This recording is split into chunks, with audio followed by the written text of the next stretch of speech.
नमस्कार दोस्तों, आइए जानते हैं आज मध्य प्रदेश की बड़ी खबरें। आज की पहली खबर है कि महू हिंसा मामले में शामिल उपद्रवियों पर लगाया गया एनएसए। मध्य प्रदेश के महू में बीते दिनों हुई पथराव, मारपीट और तोड़फोड़ की घटनाओं के बाद अब शहर में हालात तेजी से सामान्य हो रहे हैं। बीते 48 घंटों से शांति बनी हुई है। मंगलवार सुबह बाजार खुलते ही बड़ी संख्या में लोग खरीदारी के लिए निकले। वहीं पुलिस की कड़ी निगरानी के बीच शहर की गतिविधियां पटरी पर लौट रही हैं। मंगलवार को पत्ती बाजार, मोती महल चौक, धान मंडी चौराहा, जामा मस्जिद क्षेत्र, सात रास्ता, बतख मोहल्ला सहित अन्य संवेदनशील इलाकों में भारी पुलिस बल तैनात रहा। पुलिस ने उपद्रव के संबंध में 4 नए प्रकरण दर्ज किए हैं। डीआईजी निमिष अग्रवाल के अनुसार अब तक 8 एफआईआर दर्ज की गई हैं और 50 नामजद आरोपियों में से 13 लोगों को गिरफ्तार किया जा चुका है। सीसीटीवी फुटेज और वीडियो की मदद से 50 अन्य संदिग्धों की पहचान की जा रही है। लाडली बहना योजना में नए नाम जोड़ने के लिए सदन में उठी मांग। मध्य प्रदेश में विधानसभा सत्र के दौरान सदन में लाडली बहना योजना का मुद्दा जमकर गूंजा है। नई लाडली बहनों के नाम लाडली बहना योजना में नहीं जोड़े जा रहे हैं। मोहन सरकार की ओर से लगातार किस्त के पैसे बढ़ाने और नई लाडली बहनों के नाम जोड़े जाने के लेकर कहा जा रहा है। अब इसी कड़ी कांग्रेस विधायक ने भी मुद्दा छेड़ दिया है।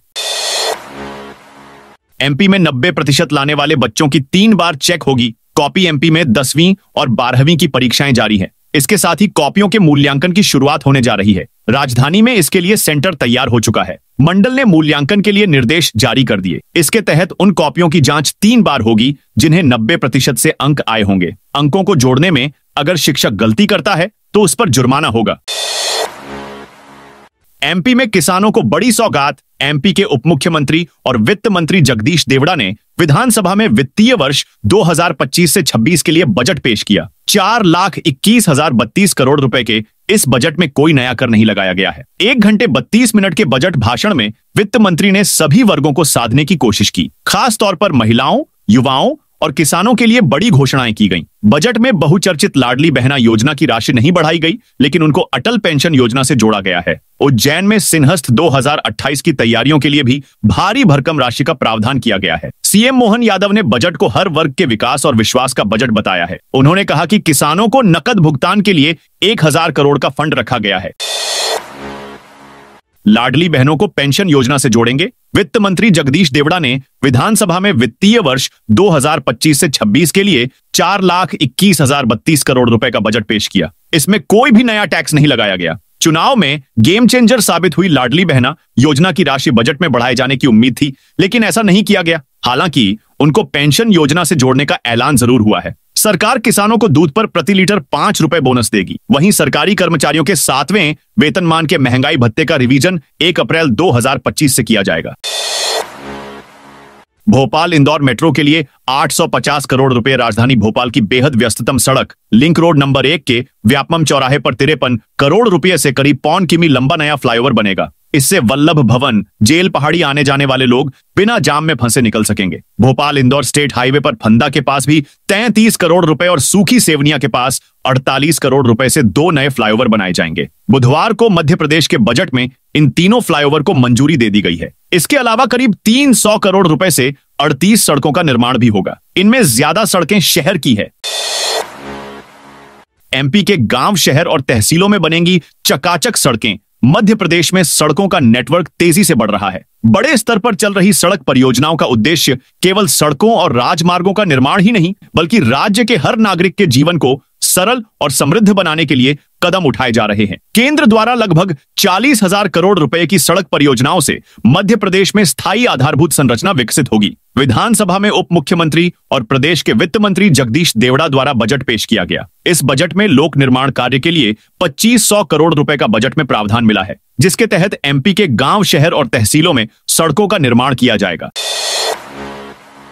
बजट में सिंहस्थ के लिए 2000 करोड़ का प्रावधान। बुधवार को मध्य प्रदेश की मोहन यादव सरकार ने अपना दूसरा बजट पेश किया। वित्त मंत्री और उप मुख्यमंत्री जगदीश देवड़ा ने अपने बजट अभिभाषण में उज्जैन में 2028 में होने वाले सिंहस्थ महापर्व के आयोजन का उल्लेख किया। देवड़ा ने कहा, सिंहस्थ महापर्व न केवल मध्य प्रदेश के लिए अपितु संपूर्ण विश्व के लिए प्रतिष्ठापूर्ण आयोजन है। वित्तीय वर्ष 2025 से 26 के लिए इस मद में लगभग 2000 करोड़ रुपए का प्रावधान प्रस्तावित है।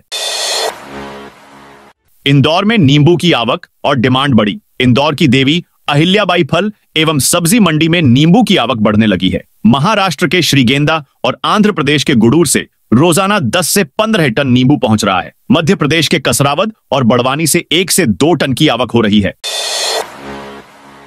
इंदौर सराफा में सोने चांदी के दामों में गिरावट। इंदौर सराफा बाजार में होली के माहौल के चलते कारोबार सुस्त है। मंगलवार को सोने चांदी के दामों में कमी आई। सोना कैडबरी 1,76,000 रुपए घटकर 96,000 रुपए प्रति 10 ग्राम हो गया, 10 ग्राम पर आ गया। चांदी चौरसा 2 लाख रुपए की गिरावट के साथ 9,300 रुपए प्रति किलो पर पहुंच गई। एमपी के 7.5 लाख कर्मचारियों के भत्ते बढ़ेंगे। मध्य प्रदेश सरकार ने 7,50,000 सरकारी कर्मचारियों के लिए बड़ी घोषणा की है। वित्त मंत्री जगदीश देवड़ा ने बुधवार को विधानसभा में बजट पेश करते हुए कहा कि 1 अप्रैल 2025 से सभी भत्तों का पुनरीक्षण 7वें वेतनमान के अनुसार किया जाएगा। वर्तमान में कर्मचारियों को मिलने वाले भत्ते 6ठे वेतनमान के अनुसार साल 2010 में तय किए गए थे। इसमें परिवहन भत्ता मात्र 200 रुपए है, जो वर्तमान में पेट्रोल की कीमत 106 रुपए प्रति लीटर के हिसाब से 1 हफ्ते के लिए भी पर्याप्त नहीं है।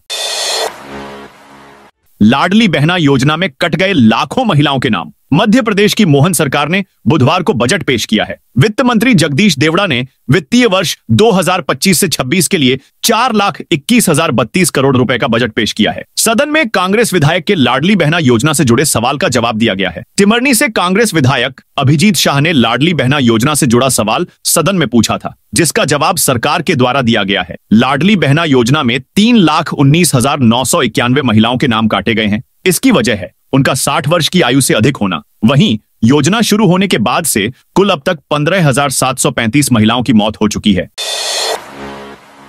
पूर्व मुख्यमंत्री ने मोहन सरकार के दूसरे बजट पर कसा तंज। मध्य प्रदेश की मोहन सरकार का दूसरा बजट पेश हो गया। गरीब, युवा शक्ति, अन्नदाता और नारी शक्ति को समर्पित एमपी का बजट 2025 से 26 वित्त मंत्री जगदीश देवड़ा ने पेश किया। मोहन सरकार के इस बजट पर पूर्व मुख्यमंत्री तथा कांग्रेस के पूर्व प्रदेशाध्यक्ष कमलनाथ की प्रतिक्रिया सामने आई है। कमलनाथ ने मोहन सरकार के इस बजट पर बड़ा तंज करते हुए कहा है कि यह बजट बातों के बताशे बनाने वाला बजट है। इस संदर्भ की एक पोस्ट उन्होंने सोशल मीडिया अकाउंट एक्स पर पोस्ट की है। कमलनाथ ने इस पोस्ट में लिखा है कि मध्य प्रदेश सरकार के वित्त मंत्री श्री जगदीश देवड़ा ने आज जो बजट पेश किया है उसमें सिर्फ बातों के बताशे बनाए गए हैं और जनहित का मुद्दा पूरी तरह सफाचट है। हद तो इस बात की है कि चुनाव के बाद दूसरा बजट पेश कर दिया गया, लेकिन चुनाव में किए गए वादे अब तक नहीं निभाए गए। कांग्रेस के दिग्गज नेता का निधन। मध्य प्रदेश के पूर्व मंत्री और कांग्रेस नेता विष्णु राजोरिया का मंगलवार शाम निजी अस्पताल में निधन हो गया है। उनकी इच्छा अनुसार नेत्रदान किया गया है। वे कई संस्थाओं के अध्यक्ष रहे। वे कुछ दिन से बीमार थे। बुधवार सुबह 11 बजे सुभाष नगर विश्राम घाट में अंतिम संस्कार होगा। पूर्व मंत्री विष्णु राजोरिया मंगलवार शाम भोपाल के एक निजी अस्पताल में निधन हो गया। वे 83 साल के थे। उन्होंने करीब 6 दशक पहले मासिक पत्रिका शिखर वार्ता के साथ करियर महाविद्यालय, कैरियर अस्पताल और आदर्श प्राइवेट लिमिटेड की स्थापना की थी। वे प्रदेश की अनेक शैक्षणिक एवं सामाजिक सांस्कृतिक संस्थाओं के अध्यक्ष एवं सदस्य भी रहे हैं। यूनेस्को की सूची में शामिल हुई एमपी की 6 नई धरोहरें। मध्य प्रदेश की ऐतिहासिक, पुरातात्विक और पर्यटन की दृष्टि से महत्वपूर्ण धरोहरें अब वैश्विक मंच पर अपनी अलग पहचान बना रही हैं। यूनेस्को ने प्रदेश के 6 और ऐतिहासिक स्थलों को अपनी संभावित विश्व धरोहर सूची में शामिल कर लिया है। इनमें सम्राट अशोक के शिलालेख, 64 योगिनी मंदिर, गुप्तकालीन मंदिर, बुंदेला शासकों के महल और किले प्रमुख रूप से शामिल हैं। अगर सब कुछ सही रहा तो ये धरोहरें स्थायी रूप से यूनेस्को की विश्व धरोहर सूची में स्थान पा सकती हैं, जिससे मध्य प्रदेश को पर्यटन और सांस्कृतिक महत्व के मामले में बड़ा लाभ मिलेगा। इससे न केवल अंतर्राष्ट्रीय स्तर पर इन धरोहरों की पहचान बनेगी, बल्कि स्थानीय रोजगार और स्वरोजगार के नए अवसर भी बढ़ेंगे। यूनेस्को ने पिछले वर्ष मध्य प्रदेश की 6 धरोहरों को संभावित सूची में शामिल किया था। अब इन नए स्थलों को जोड़ने के बाद प्रदेश की कुल 18 धरोहरें इस सूची में शामिल हो चुकी हैं। इनमें से 3 स्थायी सूची में हैं, जबकि 15 संभावित सूची में शामिल की गई है।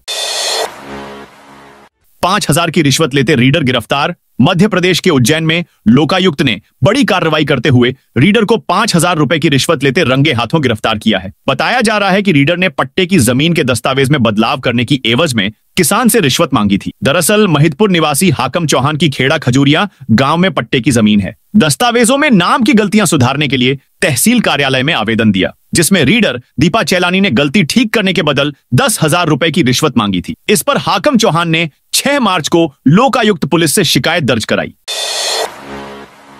एमपी में मेडिकल की सीटों में बढ़ोतरी। मध्य प्रदेश सरकार ने बजट में स्वास्थ्य क्षेत्र को और मजबूत करने के लिए बड़ा कदम उठाया है। वित्त मंत्री ने घोषणा की कि मेडिकल कॉलेजों में एमबीबीएस और पीजी सीटें बढ़ाई जाएंगी, जिससे छात्रों को ज्यादा अवसर मिलेंगे। प्रदेश में नए आयुर्वेदिक कॉलेज खोलने की बात भी की गई है। इसके अलावा स्वास्थ्य बजट को 23,37,535 करोड़ रुपए तक बढ़ाया गया है। नई योजनाओं के जरिए आयुष, सिकल सेल उन्मूलन और एम्बुलेंस सेवाओं को भी विस्तार दिया जाएगा।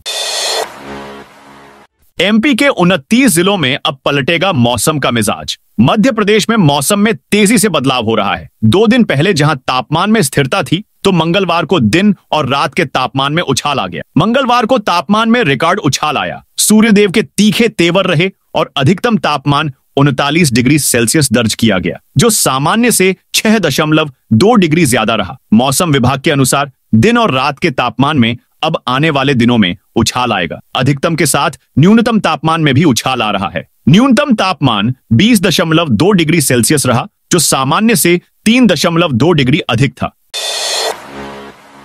एमपी में 145 स्कूल होंगे बंद। नया शिक्षा सत्र 1 अप्रैल से शुरू होने जा रहा है, लेकिन मध्य प्रदेश के गुना जिले के 145 निजी स्कूलों पर ताले लग सकते हैं। इन स्कूलों ने निशुल्क और अनिवार्य शिक्षा अधिनियम के नियमों का पालन नहीं किया, जिससे अब वे संचालन के योग्य नहीं रह गए हैं। इन स्कूलों के बंद होने से करीब 11,000 छात्र प्रभावित होंगे, जिन्हें अन्य सरकारी या निजी स्कूलों में प्रवेश दिलाने की प्रक्रिया शुरू कर दी गई है। शहर से लगे गांवों में बढ़ेगी जमीनों की कीमत। आमतौर पर नई गाइडलाइन में शहरी क्षेत्र के प्लॉट और मकानों की कीमत बढ़ जाती है, लेकिन गांवों पर ध्यान नहीं दिया जाता। इस बार बड़े बदलाव नजर आएंगे। 600 से अधिक गांवों की जमीनों की कीमत में इजाफा होने जा रहा है। उन्हें वास्तविक मूल्य पर लाने का प्रयास हो रहा है। रजिस्ट्रार विभाग ने इसको लेकर जमीनी कसरत शुरू कर दी है। इसका सीधा फायदा उन किसानों को होगा जिनकी जमीन पर सरकार योजना ला रही है, जिसके चलते अधिग्रहण होना है। एमपी के 10 शहरों को 130 की रफ्तार से जोड़ेगी वंदे भारत एक्सप्रेस। देश की सबसे premium train Vande Bharat express के मामले में मध्य प्रदेश पर रेलवे पूरी तरह से मेहरबान लगता है। यहां कई वंदे भारत एक्सप्रेस दौड़ रही हैं और उनसे ज्यादा प्रस्तावित भी हैं। राजधानी भोपाल से रीवा के लिए भी एक वंदे भारत एक्सप्रेस, रीवा वंदे भारत एक्सप्रेस चल रही है। इस प्रीमियम ट्रेन का मेकओवर कर दिया गया है, जिसके बाद यह नई जैसी चमचमा रही है। खास बात यह है कि भोपाल रीवा वंदे भारत एक्सप्रेस का यह मेकओवर इसे 130 किलोमीटर प्रति घंटे की रफ्तार पर नियमित रूप से चलाने के लिए किया गया है। रफ्तार बढ़ाने के लिए ट्रेन में जरूरी रिपेयरिंग भी की गई। इसका ट्रायल रन भी पूरा हो गया है। एमपी में भाजपा नेता पर 24 करोड़ का जुर्माना। मध्य प्रदेश के टीकमगढ़ में प्रशासन ने बड़ी कार्रवाई करते हुए एक भाजपा नेता 24 करोड़ 50 लाख रुपए का जुर्माना लगाया है। इसके साथ ही अधिकारियों ने भाजपा नेता के 3 डंपर, एक जेसीबी और क्रेशर को भी जब्त किया है। जिस भाजपा नेता पर यह भारी भरकम जुर्माना लगाया गया है, वो फर्जी कॉल सेंटर मामले में भी आरोपी है, फरार है। इधर भाजपा नेता के खिलाफ पर लगे जुर्माने की खबर मिलते ही उसे बीजेपी की प्राथमिक सदस्यता से निष्कासित कर दिया गया है। एमपी में बन रहा इंदौर खंडवा हाईवे। एमपी के इंदौर शहर में केंद्रीय सड़क परिवहन एवं राजमार्ग मंत्री नितिन गडकरी ने एयरपोर्ट पर एनएचएआई के अधिकारियों से प्रोजेक्ट्स की जानकारी ली और काम की प्रगति के बारे में पूछा। गडकरी ने हैदराबाद की कनेक्टिविटी देने वाले इंदौर खंडवा रोड का काम तेज करने के निर्देश दिए हैं। बता दें कि मध्य प्रदेश में इंदौर खंडवा हाईवे का काम तेजी से चल रहा है। विधानसभा की लाइव स्ट्रीमिंग में कोई हर्ज नहीं। लोकसभा, राज्यसभा की तरह मध्य प्रदेश विधानसभा की कार्यवाही को लाइव दिखाने को लेकर कांग्रेस लगातार मांग करती रही है। अब इस मामले को लेकर कांग्रेस ने हाई कोर्ट की इंदौर खंडपीठ में याचिका लगाई है। वहीं बीजेपी के विधायक भी इस मामले में कांग्रेस के सुर में सुर मिला रहे हैं। बीजेपी विधायकों का कहना है कि विधानसभा में विधायक क्या कर रहे हैं, कौन सा विषय उठा रहे हैं, यह क्षेत्र की जनता को पता चलना चाहिए। लाइव दिखाने में कोई हर्ज नहीं होना चाहिए। दैनिक भास्कर ने इस मामले को लेकर बीजेपी और कांग्रेस के विधायकों से बातचीत की। मऊगंज में भी बनेगा खेल स्टेडियम। मध्य प्रदेश के बजट में नए बने मऊगंज जिले के लिए कोई विशेष घोषणा नहीं की गई। प्रदेश के 55 जिलों में खेल स्टेडियम बनाया जाना है। इससे यहां भी प्राथमिक स्कूल के पास 7 एकड़ में स्टेडियम बनने की उम्मीद जागी है। बता दें कि अब तक देवतालाब में ही स्टेडियम है। मऊगंज रीवा संभाग का 5वां जिला है, जो 2023 में रीवा से अलग होकर बना। इसका कुल क्षेत्रफल 1866 वर्ग किलोमीटर है। मध्य प्रदेश में बढ़ी गर्मी। मार्च महीने में सूरज के तेवर तीखे हो रहे हैं। मध्य प्रदेश के कई शहरों में गर्मी का असर देखा गया। भोपाल, इंदौर और उज्जैन संभाग सबसे ज्यादा गर्म रहे, जबकि नर्मदापुरम, जबलपुर संभाग में भी पारा बढ़ गया। ऐसा ही मौसम अब आगे भी बना रहेगा। बर्फीली हवा चलने से प्रदेश में 4 दिन तक कड़ाके की ठंड पड़ी। इससे भोपाल समेत कई शहरों में पिछले 10 साल का रिकॉर्ड टूट गया। कई शहर में शीतलहर चली, जबकि रात का पारा 6 डिग्री तक पहुंच गया। राजगढ़, शाजापुर, उमरिया, मंडला, नौगांव और मलाजखंड जैसे छोटे शहर सबसे ठंडे रहे, लेकिन अब पारे में बढ़ोतरी होने लगी है। बर्फीली हवा का असर अब नहीं है। तो दोस्तों, ये थी आज मध्य प्रदेश की बड़ी खबरें। आप इस वीडियो को कौन से जिले से देख रहे हैं, उस जिले का नाम कमेंट में लिखें।